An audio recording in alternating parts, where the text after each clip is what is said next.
The FedEx St. Jude was won by Lucas Glover. That made it back-to-back winners. But I don't really like to go over like a recap of the tournament. Instead, I just like to cover the sweet spot process.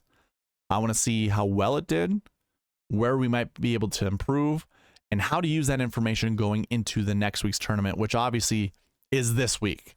This review video is coming from the preview video of the BMW Championship. So we are already onto the BMW, but I want to show you how well the FedEx St. Jude did. So this is where I like to start, is the bucket system, and we're looking at the success column right here. Now, in order to make this a success, we look at the projections first. And I do projections every preview, and that's what I'll be doing here in the BMW Championship.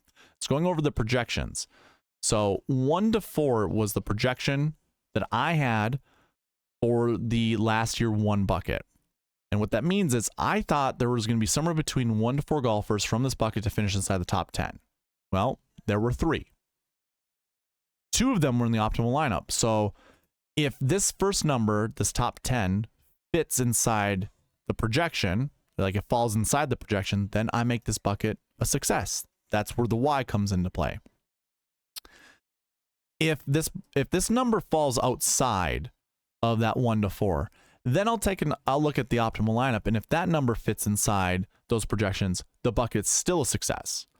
If neither of those two, the top 10 or the optimal, fit inside that projection, then it's not a success. And what you're going to see when I scroll through this is we had 36 out of 36 buckets correct.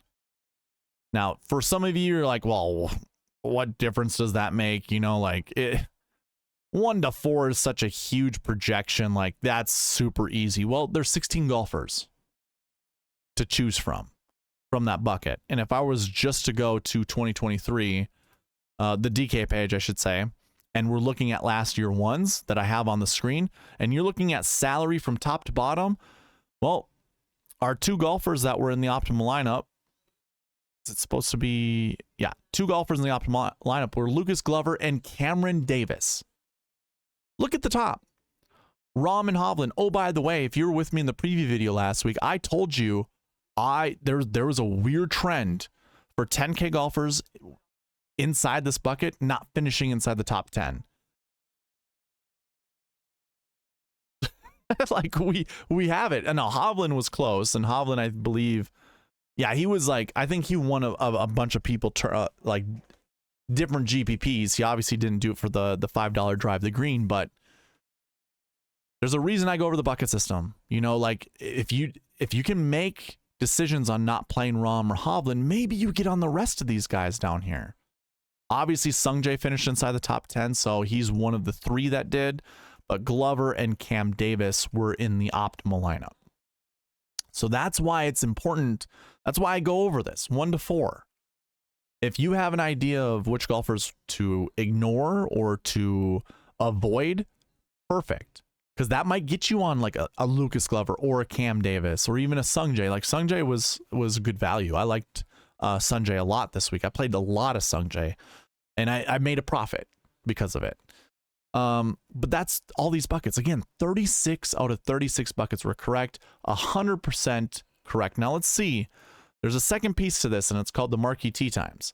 So not only do we look at the buckets, but I want to look at the Marquee Tee Times before looking at the optimal lineup versus the GPP versus the Sweet Spot Optimal, because the Sweet Spot Optimal includes the Marquee Tee Times as well as the bucket projections. And if those all hit, we compare it to the GPP and see if it beats that. And if it does, then the Sweet Spot process was 100% successful throughout the entire week. So how I figure out what the Marquee Tee Times are is I look at the Sweet Spot ranks for each tee time grouping of the week, and I rank order them basically. Who are the best golfers playing together? And I look at the top 9 groups, and the whole purpose of this is I want you to find 2 to 4 golfers within the Marquee Tee Times to build your lineups around. Because 90% of the time, 2 to 4 golfers are how many golfers from the Marquee Tee Times are in the optimal lineup. 90% of the time. Now, I could break that down, you know, how many how many optimal lineups have 2 golfers in it, 3 golfers, 4. But the just a simple amount, or what's the word I'm looking for?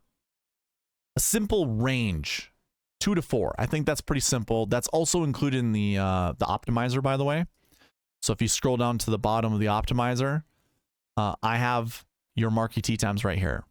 It says 2 to 4, but you can also see I don't want more than 1 per group. And that's the other piece of this is don't select this 2 golfers from the same group, because 90% of the time, optimal lineups are built without 2 golfers in the same group. And that's what I'm trying to hunt here. That's what I'm trying to search, or I'm trying to hit, is the optimal lineup. And as you can see here, Rory McIlroy was in your optimal lineup, and Patrick Cantlay was also in your optimal lineup. Those were the only 2 golfers in the optimal lineup. Now, the GPP winning lineup, oh, by the way, the 2 obviously fits within that projection of 2 to 4, that range of 2 to 4. So that was a success. The Marquee Tee Times is a success already. Your GPP winning lineup actually had 4 golfers from the Marquee Tee Times, and 2 of them were paired up together. So you can win a GPP this way. Just throwing that out there. It was Rory McIlroy, Tommy Fleetwood, Taylor Moore, and Russell Henley. All finished inside the top 10. All really good DK scores. So it's doable. You can win a GPP, but it's not the optimal, right? It's not the optimal. Now, to review the optimal versus the GPP and versus the sweet spot optimal, I'm just going to be quick to the punch. You see the 2 salaries up there for optimal and sweet spot optimal. You see how they're the same? That's because they're the same. Your sweet spot optimal was your optimal lineup. So therefore it beats the GPP winning lineup. I mean, I think that goes without saying. The optimal scored 646. Obviously the sweet spot optimal did as well. And your $5 GPP scored 629. So it was really close, but the sweet spot optimal and the optimal were the same lineup. And that makes the sweet spot process 100% successful last week for last week's event. Just to give you those golfers' names before I, end the review portion of this video. Lucas Glover, Cantlay, Rory McIlroy, Cam Davis, Corey Connors, and Adam Schenk. That is a 10-9, 3 7s, and a 6. That's that build, which follows really closely to the 10-9, 8 7 7 6 that I usually advocate every single week. Remember, you can make 2 substitutions. We're obviously subbing an 8 down to another 7. That's how we get our 3 7s. But that was your optimal lineup, 49,900. It was also your sweet spot optimal. And then your GPP winning lineup had Lucas Glover, Rory McIlroy, Tommy Fleetwood, Taylor Moore, Russell Henley, and Justin Rose. So that's really interesting because Rose was like dead last after Thursday's round and comes back to be inside the GPP winning lineup, which is pretty remarkable. Pretty good. I mean, 88.5 points. That's pretty good. That outscores a lot of people above him, by the way. So, sweet spot process is 100% successful, which means we can include this review video